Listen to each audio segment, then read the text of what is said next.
সকালবেলা সেদিনকে দোকান থেকে কেনাকাটা করে ফিরে রেডি হয়ে গেলাম ক্লাসে যাওয়ার জন্য। আর যেমন দেখতেই পাচ্ছেন নতুন একটা জার্সি কিনেছি, এটা পরেই ভাবলাম যাব। প্রথমে ভাবলাম একটা সানগ্লাসও পরবো, তাই আয়নার সামনে দাঁড়িয়ে একটু ফ্লেক্স করছিলাম, কিন্তু তারপর ভাবলাম বাইরে যা বৃষ্টি হচ্ছে এটা নেওয়া বৃথা।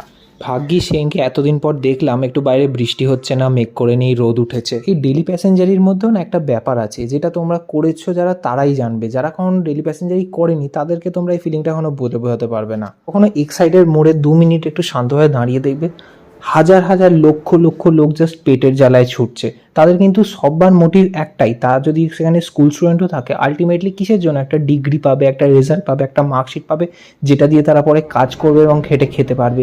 এই জন্যই তো তারা যাচ্ছে। যারা চাকরি করছে তারাও যাচ্ছে যে মাসের শেষের মাইনেটা আনার জন্য। তাই জন্য ওখানে একটু দাঁড়ালে না তুমি বুঝতে পারবে যে এই ডেলি প্যাসেঞ্জারির মধ্যে মানুষের কতটা বাধ্যকতা আছে, মানুষের কত স্বপ্ন লুকিয়ে আছে, যারা প্রত্যেক দিন এরমভাবে বেরোচ্ছে রাস্তায়।